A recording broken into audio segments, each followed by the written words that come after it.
So since Ingrid started the conversation on technology, if you want to talk about us or about the event online, just wanted to let you know, use hash SIS 2019. It's all over. You can see it. So, and tag CSIP so that everybody knows about this event.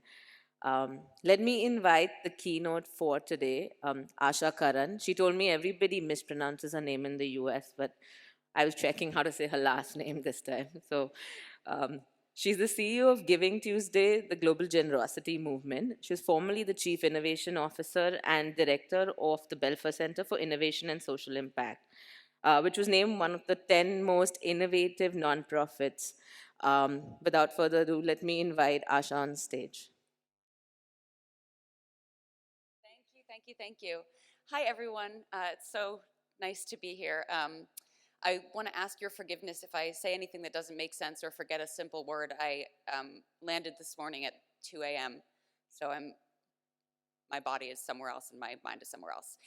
But it's lovely to be here, and I was actually born in India, and I haven't been back for many, many decades, so it's lovely to be here. So I'm going to talk to you a little bit about GivingTuesday. And I just want to check, how familiar are people with GivingTuesday? Has anybody not heard of it? Okay, so everybody's a bit familiar with it. Okay, generally there's a lot about GivingTuesday that people are kind of surprised to hear exists. So I'm going to talk a little bit about kind of what the totality of GivingTuesday is, and 8 years into it, some of the things that we've learned, some of the things that I've been thinking about recently. And the amazing thing about GivingTuesday is that it has changed so much since the beginning, and it will change so much. And if I was giving this talk a year from now, I would be talking probably about very different things, because we keep learning things about GivingTuesday all the time and about how to build a movement. So going back to the very beginning, very simple idea. It's a little bit embarrassing now when I think about how we position GivingTuesday in the very beginning, because it's so very United States centric. So the idea was, following on Thanksgiving, Black Friday, and Cyber Monday, adding on a day of generosity, GivingTuesday. And of course, fast forwarding now, that idea is obviously present and very resonant in places where Thanksgiving is not celebrated, where Black Friday and Cyber Monday are not a thing. But the idea that anyone, anywhere can give was the basic premise of GivingTuesday, and it still is, and that everybody has something to give. It was about people, not about big philanthropists, just about regular, everyday people and their relationship to generosity and how that relationship manifests in their everyday lives. So in the very, very beginning, people took the idea of GivingTuesday, they expressed it in a million different ways, they talked about the things they cared about, they brought issues and causes sort of into the public sphere, into public conversation, sometimes for the very first time. And of course, spreading all around the world. This picture is from GivingTuesday India, which is going to be celebrated next Tuesday, and I'm so very excited that I'm going to be able to be here to see it. It will be GivingTuesday India's 3rd year, and in those 3 years, it has sparked not only a lot of donations, but creativity, collaboration, and innovation in the sector, which is what we're seeing as a result of GivingTuesday really worldwide. So in addition to being about people, it was, of course, about organizations. It was about civil society, it was about the nonprofit sector, and one of our greatest success metrics is this one, that the vast majority of organizations that participate in GivingTuesday use the day to try something new. So in a sector where we know we're often thinking so much about where our next dollar, where our next fund is coming from, we have so little opportunity and sometimes so little incentive to experiment, to try new things, and to be risk tolerant. On GivingTuesday, that opportunity does seem to be there, and organizations are using it. It seems also to be a day that appeals to both existing donors and to acquire new donors. So organizations are reporting that they're finding ways to engage with people who they never have before, but also ways to excite people who are already engaged in their worlds. So everybody always wonders about the sort of financial results of GivingTuesday. In the US, this is what GivingTuesday looks like in terms of dollar growth, so just in terms of donations. This slide is interesting to me because of a couple different things. Individual giving is going down, and that seems to be true in the United States really every day except for GivingTuesday. So it's really provocative to think, what about this day What about the fact of a collective movement is inspiring people to give when on other days they feel that they can't? The things that inspire people to give in the United States are political causes, natural disasters, and this one random day. This one day where it seems to be a positive impetus to give rather than a response to a crisis. In the United States, there's obviously many things that happened over the past couple of years, right around the time of Giving Tuesday, that provoked giving. There were natural disasters, there were unnatural disasters, there was a very controversial election, and people gave over and over again. Sometimes we can make the assumption in a sector that people get sick of giving, that they get tired of giving. Call this maybe donor fatigue. We don't believe that that's true.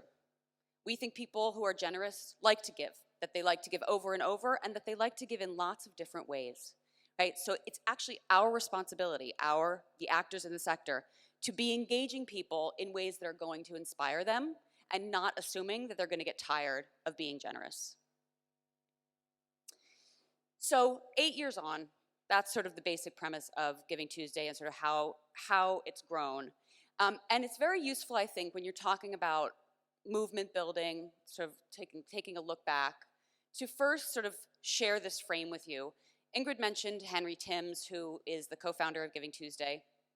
A year or two ago, he wrote a book called New Power, which was based on a lot of different things, but certainly in part based on watching Giving Tuesday's growth and observing sort of why and how it happened. So the basic premise of this is that we are seeing a big shift in all areas of society, in the political realm, in the private sector, in the cultural sector, in our networks, in our professional lives. We're seeing this shift from what we can think of as old power to what we can think of as new power. So on the left is sort of the kind of power that all of us will recognize, right? It's the kind of power that has really defined especially our professional lives, right? Very hierarchical, very bureaucratic, very top-down. Power in an organization would be pyramid-shaped, really traditional governance. The boss is the boss. Power as a currency, right? So power as money. If I have it, it's mine. I choose how to spend it. I choose what happens. When you stick at new power, you see power being as more of a current, right? Like water or like electricity, that it is more lateral, it seeks its own level, it can be held by many hands can shape what's going on, and we see that all around us now. And so sometimes there's a balance between the two. There's a balance between old and new power. Sometimes we see a conflict, right, between old and new power. And sometimes we see it simply fluctuating back and forth as it tries to achieve some kind of harmony. Along with the old and new power characteristics, you can see there's a set of values. So again, on the left, if we think about mainly our professional lives, right, about the organizations we've worked for, these values will resonate, right? So formal governance, board of directors, CEO, executive team, right? Less and less power as you kind of go down the line. When you look on the right, you're going to see more informal networked governance. You're going to see the wisdom of the crowd. You're going to see a lot more collaboration. You're going to see a lot more transparency, a lot more sharing. And sometimes now we're seeing this in our personal lives, in our social networks. We see these values being reflected, and then we don't see it in our professional lives. And so we can see that balance tilt back and forth, and it doesn't feel like the two are matching, right? So a lot is going to have to change about the way we run our businesses, the way we run NGOs, the way we look at each other as possible collaborators, right? Or whether we continue to keep good ideas and best practices to ourselves and don't share them because we're afraid that somebody else will do as well as we might do with them. So we'll come back to these later when we talk about sort of things that we've learned from running Giving Tuesday. So one of the things that I have been most inspired by about Giving Tuesday all around the world is that it has broadened my definition of what generosity even means. And along with that very US-centric positioning of Giving Tuesday in the very beginning, it was also really focused on donations. But if you think of generosity as a value, right, a value that comes from the heart, donating is just one possible manifestation of that value. So generosity is a value, giving is an action.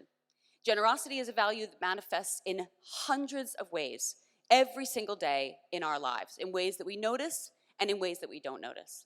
So from a Giving Tuesday perspective, this looks like activations like this, right? So in the city of Baltimore in the United States, people went around the city performing acts of kindness, had nothing to do with money. On Giving Tuesday, this particular one was they wrote love notes to the city in chalk on the sidewalks. And in Nairobi, children and adults painted rocks with messages of goodwill, and they hid them for others to find, just to brighten their day. There were kids in the slums of Nairobi who were doing this. So another fundamental principle of Giving Tuesday is that we want to erase the false dichotomy, the barrier between who's a giver and who is a needer, right? Because all that does is divide us. Our philosophy is everybody has something to give. Everybody is a giver. This is another example. So this is a group of people in Liberia. They're homeless, but on Giving Tuesday, they cleaned and rehabilitated a local hospital, right? So on Giving Tuesday and every day, we can stop thinking of certain people as the beneficiaries and certain people as the philanthropists, right? And start looking at everybody as a philanthropist. The word philanthropy means love of humanity, and there's nobody who lacks the capacity to do that. So many examples from around the world. We see people in Venezuela feeding each other, caring for each other, doing free medical treatments. It's all around the world. And that would not be possible without this fundamental principle that Giving Tuesday was made to be created by everyone who took part in it. We made it to give it away.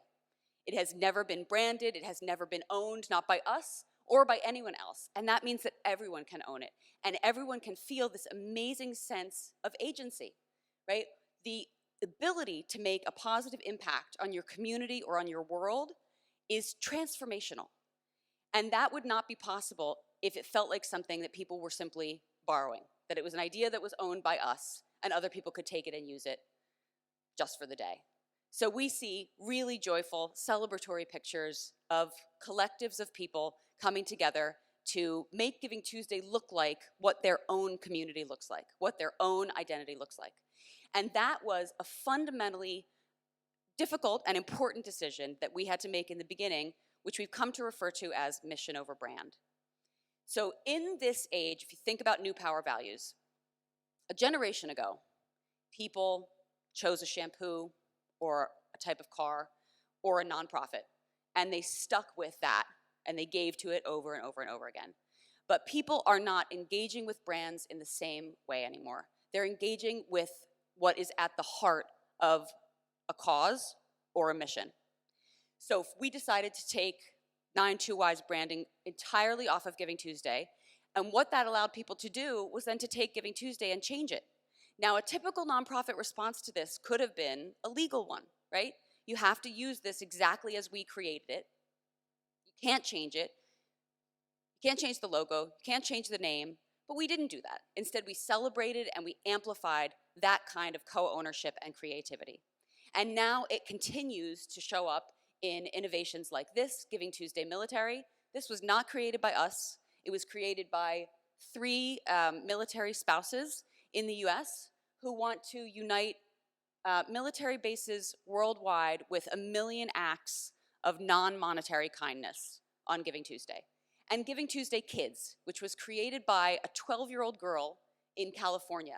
These people create these things, and then they come to us and say, look what we've created, and we say, how can we help and support what seems really meaningful or really important that other people are doing? And so the kind of culture of co-ownership is one that is generative, right? It keeps on building and building and building on itself. So since the first year, that creativity has been exponential, not just repetitive. And we don't see this anywhere more profoundly than with our community of country leaders.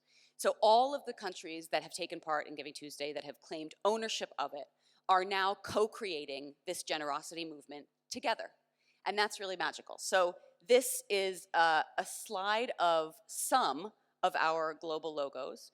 And so like a nonprofit in the States will take Giving Tuesday and make it their own in various ways, Giving Shoes Day, Giving Zoo Day, Giving Blue Day. Different countries will also take it and make it their own. So Giving Tuesday in India looks like Giving Tuesday India. Giving Tuesday in Tanzania or Giving Tuesday in Slovenia looks like Giving Tuesday in those countries, not like a franchise. Again, that would not be possible without this system of co-creation. Along with co-creation, you also have to have governance, right? Who's running this thing? Right? Who makes the decisions?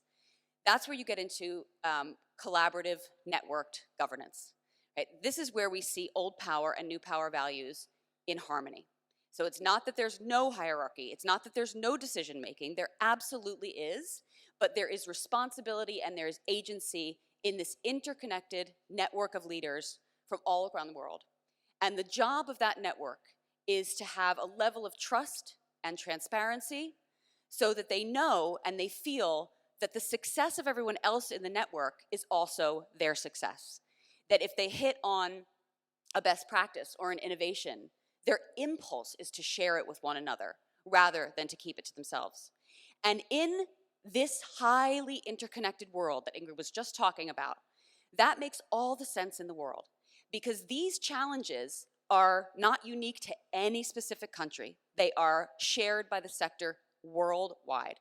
Everyone has these problems. There are certain things that are very regional, right? The history of philanthropy in a certain place, language, religion, but then there are these things that are universal. So if a good idea is born in Chile and it can be replicated in Taiwan the next week, think about the world-changing possibilities of that. Rapid adoption of innovations and best practices enabled by collaboration globally, rapidly.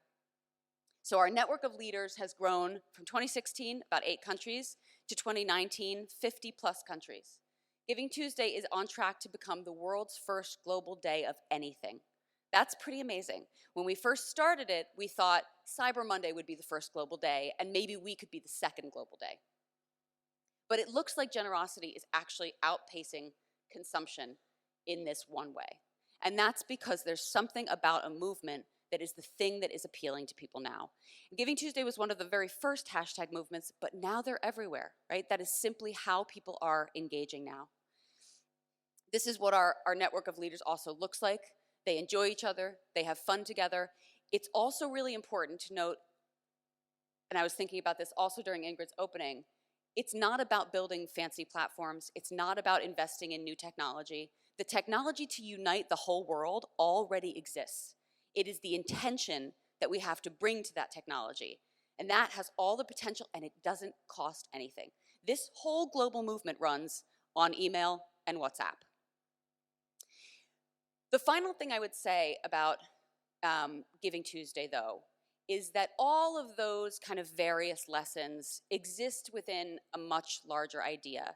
And it's an idea that is shared by all social movements. It's an idea that's shared by social movements as long as there have been social movements, but that is so much more ripe with potential now because we are so hyper-connected. So again, the technology is there. It is ubiquitous. It is sometimes threatening, but it is our job to harness it, to harness the participatory energies of everyone in the world to use that technology for good. So radical imagination is a space, it is an action, it is a place where we imagine a world that doesn't exist yet. So for us, Giving Tuesday is a fundraising day, it is an annual ritual, it is a magnificent display of human generosity, but more than anything else, it is a vision of what the world could be and an every single day working toward that vision. So imagine kids, right, playing on Minecraft, co-creating a world together, brick by brick, but a world that hasn't existed before, right? A world that they can only see in their minds and that they create together. And we see this in every single movement, that movements open up spaces for us to imagine new possibilities, things that simply don't exist yet. And Giving Tuesday would not be what it is without that kind of radical imagination. We are talking about simultaneously, yes, thinking about raising enough money to feed the hungry people, right? And also imagining a world where it's intolerable that anybody goes hungry in the first place. And those two things can happen at the same time. All social movements are also interconnected, Every movement that is working for justice, that is working for peace, that is working for equality, that is working for generosity, we are all highly interdependent.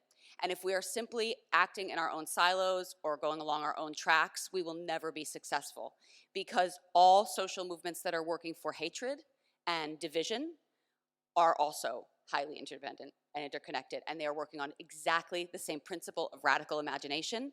It's just that the world that they're envisioning, the world that they're co-creating, is one based on hatred and division. We have to simply do that better so that our movements win.